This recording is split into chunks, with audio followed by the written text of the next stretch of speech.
If you got your Bible, open to 2 Timothy, and we're going to be in chapter 4 this morning. We're going to kind of wrap down the series we've been on for the past 3 weeks, this series called Run Hard. And I know maybe for some of you, like, that's like the weirdest name you could ever think of.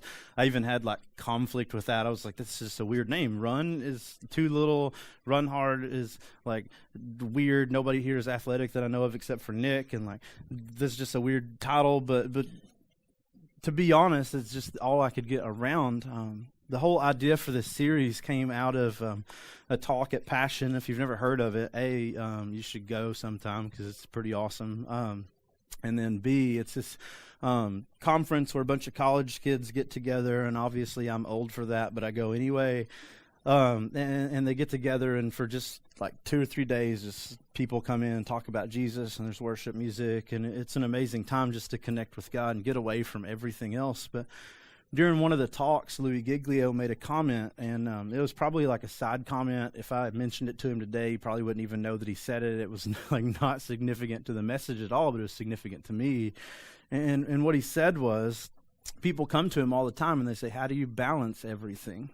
If you don't know anything about Louis Giglio, he's the leader of Passion Conferences, which again is a pretty big thing.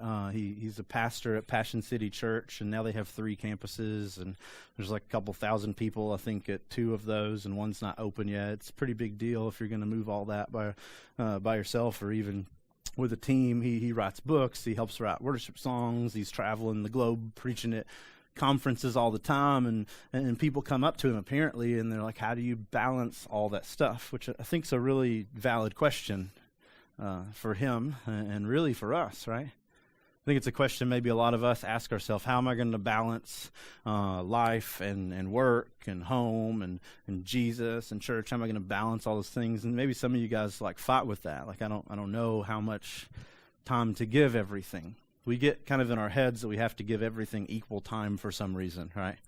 You got to be at home this time, be at work this time, be at church this time. And really what we end up doing is trying to make everything 50-50, and that doesn't work once you got more than 2 things, right? It's weird mathematically. I'm not good at math, but even I know that. But we try to put everything on the same level, and the truth is, like, we don't have to. So people ask him all the time, like, how you balance everything. And he said this amazing thing, and it hit me really hard. He said, who wants to balance anything?